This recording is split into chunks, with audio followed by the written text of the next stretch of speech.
Hi just Bharat viewers, कैसे हैं आप। यूक्रेन रशिया वार के समय पे आप कैसे हैं। आप सब अच्छे होंगे ऐसा मैं आशा करती हूँ। और ज़्यादा से हमारे इंडियन के स्टूडेंट्स वहाँ पे फंसे हुए हैं और बेस्ट एफर्ट्स लगा जा रही है इंडियन गवर्नमेंट की तरफ से उन्हें सेफ इंडिया ला सके। 3 मंथ्स से जो अ, जो वार जोन की ये एक युद्ध की भयानक सिचुएशन में अब डायरेक्टली रशिया ने यूक्रेन पर अटैक किया। मगर आज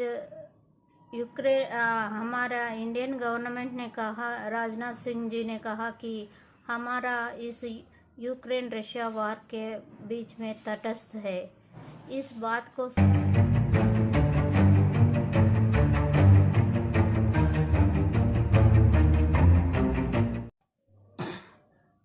अभी अभी राजनाथ सिंह जी का हमारे मिनिस्टर ऑफ एक्सटर्नल अफेयर्स और रक्षा मंत्री राजनाथ सिंह जी के द्वारा से एक स्टेटमेंट आई कि यूक्रेन और रशिया के इस युद्ध में हम इंडिया तटस्थ रहेंगे।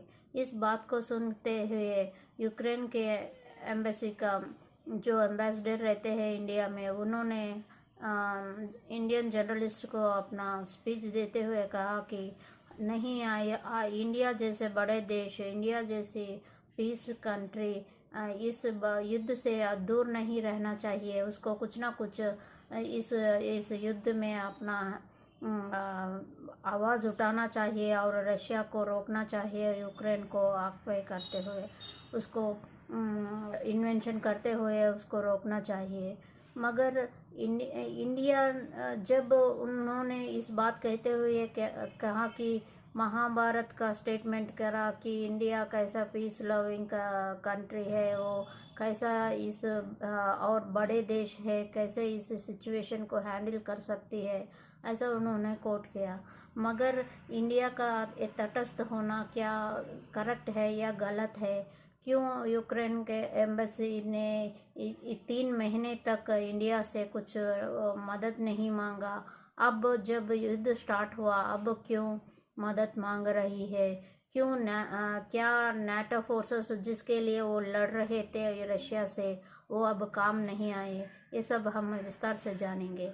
जब हम इस युद्ध के बारे में जानना चाहते तो रशिया को एक बार जानना चाहिए।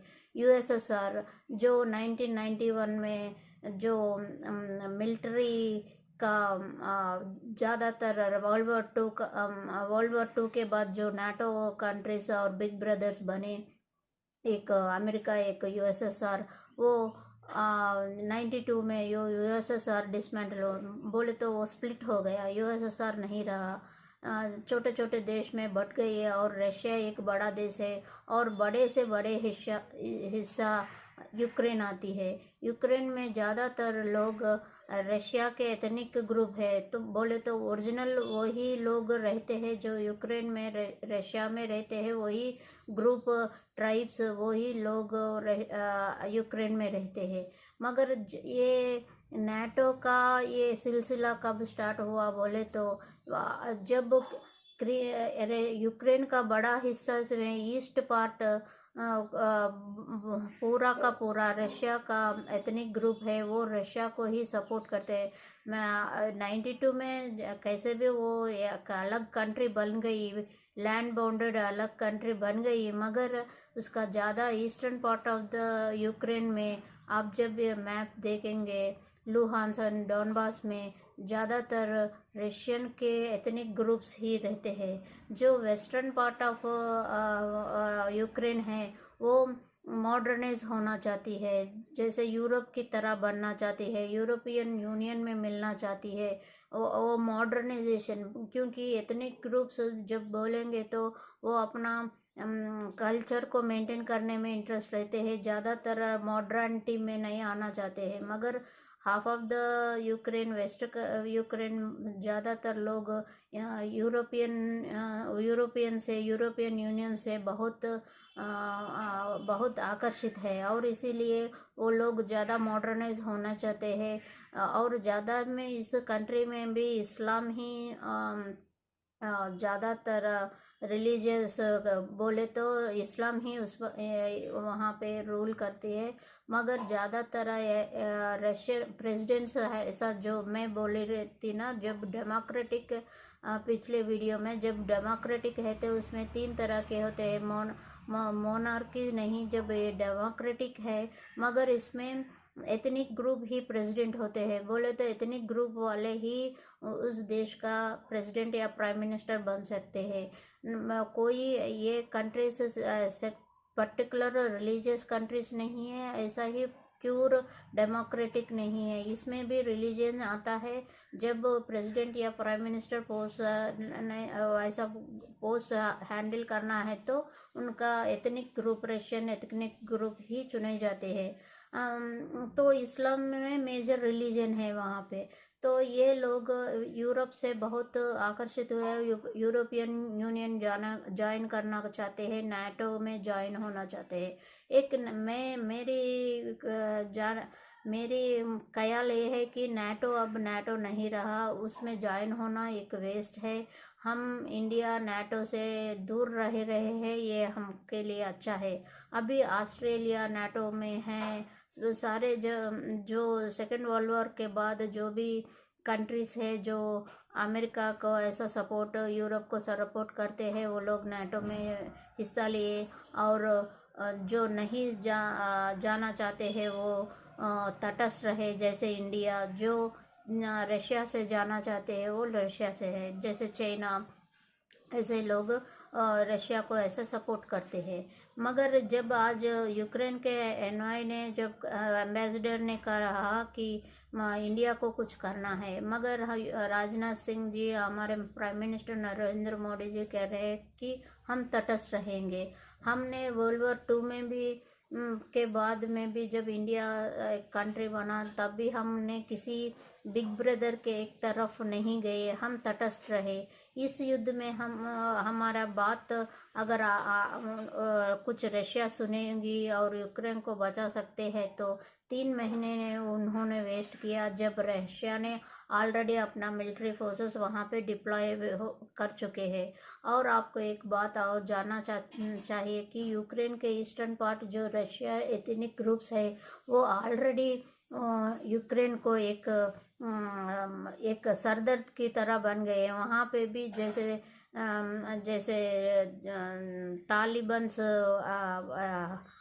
तालिबान से जैसे अमेरिकन फोर्सेस से, नाटो फोर्सेस से अफगानिस्तान से लड़ रहे थे, ऐसा ही रशियन एथनिक ग्रुप्स यूक्रेन की एक्चुअल मिलिट्री फोर्सेस से लड़ रहे हैं कि वो लोग क्यों रशिया की तरफ है और रशिया ज्वाइन होना चाहते हैं, सम ईस्टर्न पार्ट ऑफ यूक्रेन। अब वेस्टर्न पार्ट नाटो में ज्वाइन होना चाहते हैं। इस बीचों में 2-3 प्रेसिडेंट भी उन लोगों ने वहाँ से उनको निकाल दिया पद से।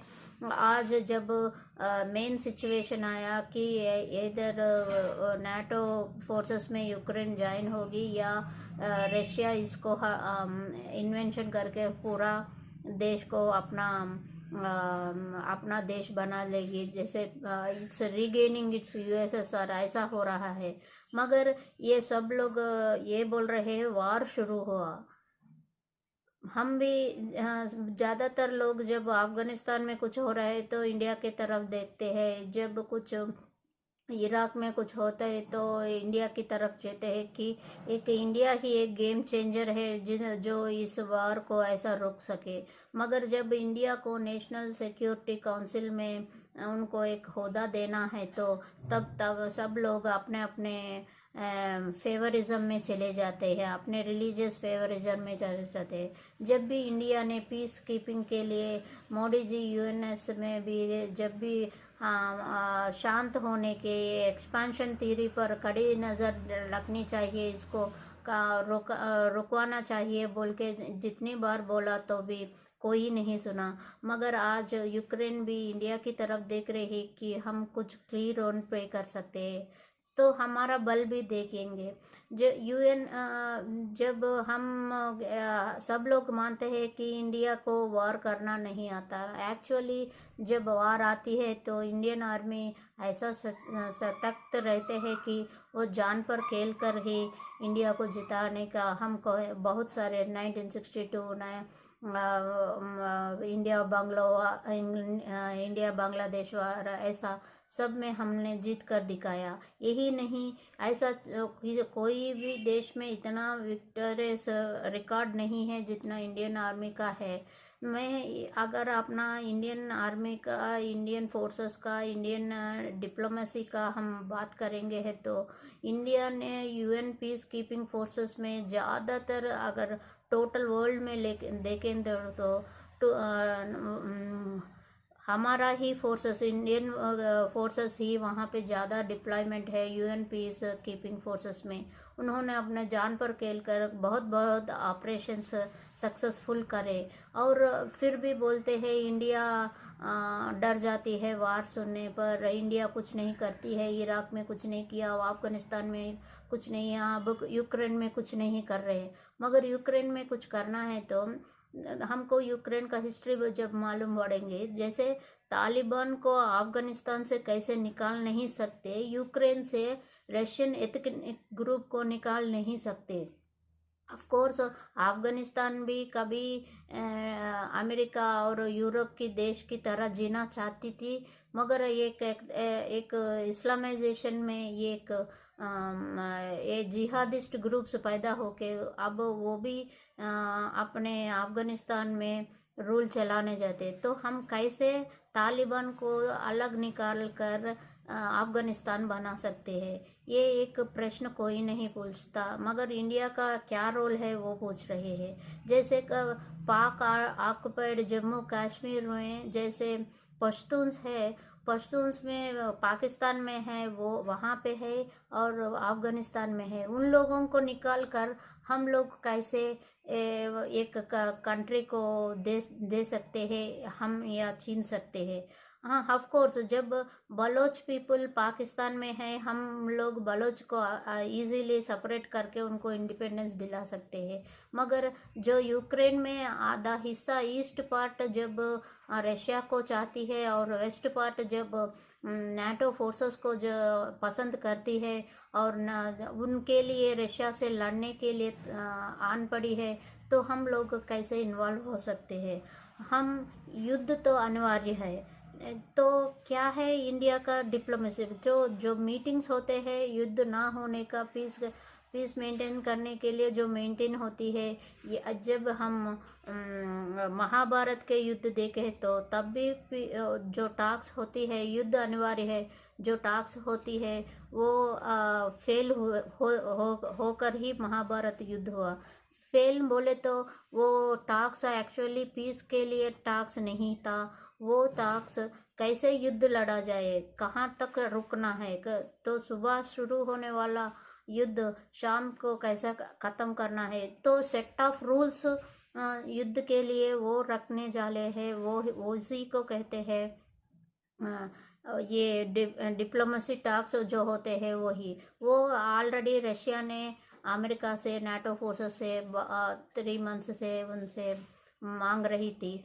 अब जो रिपोर्ट्स आ रहे हैं टेलीविजन चैनल में कि रशिया ने वॉर डिक्लेयर किया, मगर आप गलत सोच रहे हैं, ये वॉर डिक्लेरेशन नहीं है।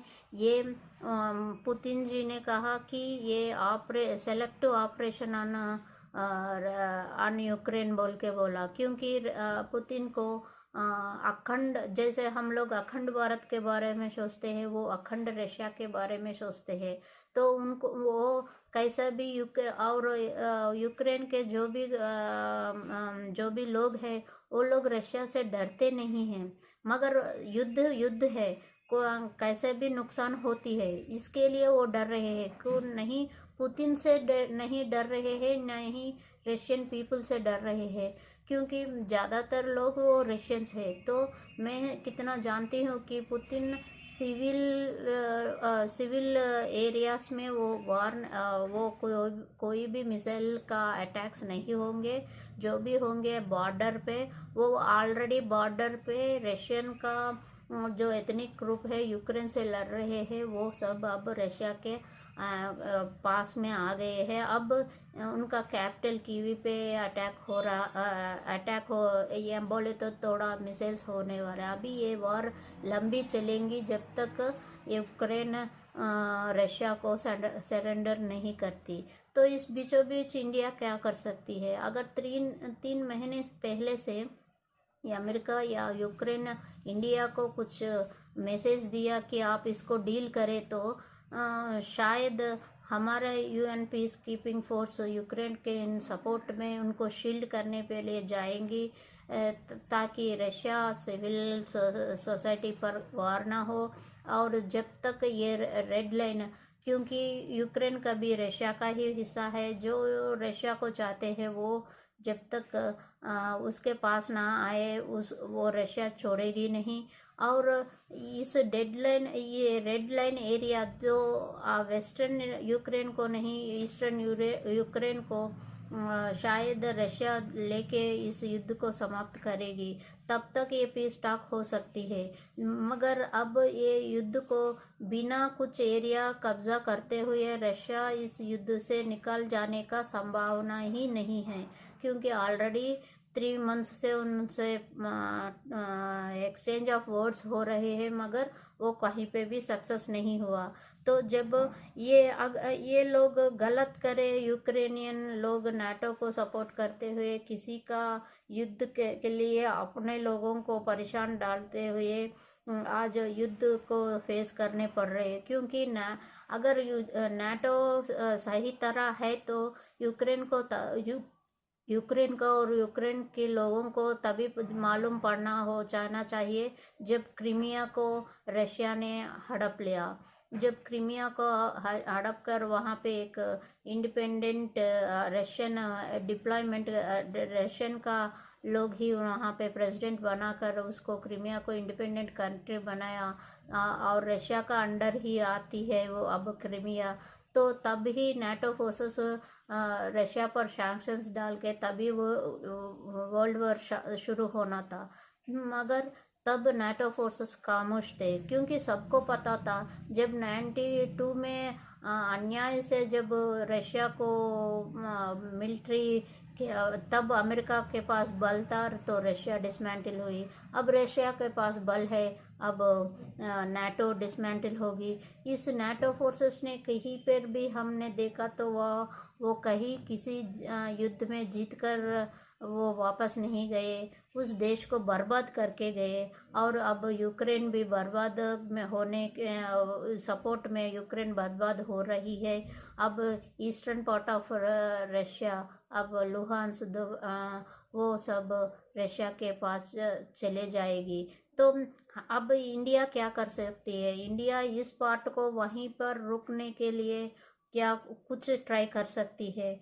क्योंकि मैं जहाँ तक जानती हूँ मोदी जी कोई भी चांस छोड़ने को रेडी नहीं है। वो कैसे भी इंडिया को इस वर्ल्ड एमर्जिंग पावर्स में इंडिया को ऊंचा रखना चाहते हैं। सोच रही हूँ शायद इंडिया का टास्क यही ऐसा सपोर्ट करेंगी कि यूक्रेन को पूरा तरह सिविलियन वार या वर्ल्ड वॉर की तरह ना जाते हुए एक ये जैसे ऑपरेशन यूक्रेन जैसे सेलेक्टिव ऑपरेशन ऑन यूक्रेन जैसे पुतिन कहा वहाँ तक अगर ये सीमित होना है तो इंडिया को भी बातचीत करने पड़ेगी। अगर अमेरिका जैसे और नाटो फोर्सेस इंडिया को इन्वाइट करेगी तो इन्वॉल्व होके इसको वहाँ तक रोक सकती है।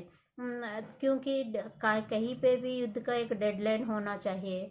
तो ये युद्ध शुरू तो युद्ध नहीं, मैं इसको युद्ध नहीं कहती हूँ, ऑपरेशन। ये ऑपरेशन को कहीं तक एंड होना चाहिए। शायद अगर एंड होना है तो यूएन पीस कीपिंग फोर्सेस में इंडिया भी है। अगर कोई इन्वाइट करेंगे तो ज़रूर इंडिया भी इन्वॉल्व होके यूक्रेन को शील्ड देकर इस वार को ख़त्म करके कुछ पूरे बर्बाद होने से रोक सकती है। और इंडिया एज एमर्जिंग पावर को मोदी जी बनाएंगे। मगर इंडिया अब तक क्यों तटस्थ है बोले तो ये ये तटस्थ इसलिए हो रहे हैं क्योंकि उन लोगों के बीच में, जो देश में रहते हैं, उन लोगों के बीच में ही इतना डिफरेंसेस है, तो दूसरा देश आकर कुछ कर नहीं सकती। जब अगर कोई इसको यहाँ तक बोले तो पूरा बर्बाद होने से कुछ तो बच गया ऐसा सोच रहा है, तो हम उसको तब तक डिफेंस कर सकते हैं, यूक्रेन को सपोर्ट दे सकते हैं और रशिया से बातचीत कर सकते हैं। ये है हमारे पास है एक एजेंडा। अगर नेटो फेल होगी, अमेरिका फेल होगी और इंडिया को इसमें की रोल प्ले करना है, तो इंडिया यहाँ तक तो तय है कि रशिया अपना ईस्टर्न यूक्रेनियन को लेके ही रहेगी और वो एडवांस ना हो, इसके लिए पीस टॉक्स इंडिया कर सकती है। देखेंगे आगे पीएम मोदी जी अब क्या करेंगे और हम हमारे लिए क्या चांसेस आएंगे इस युद्ध में, हम हमारा रोल प्ले करने में कौन कौन हमको रिक्वेस्ट करेंगे या आगे देखना है। होप आप सबको मालूम हुआ कि इंडिया क्यों तटस्थ है इस यूक्रेन रशिया ऑपरेशन में। फिर और वीडियो में मिलने तक जय हिंद जय भारत।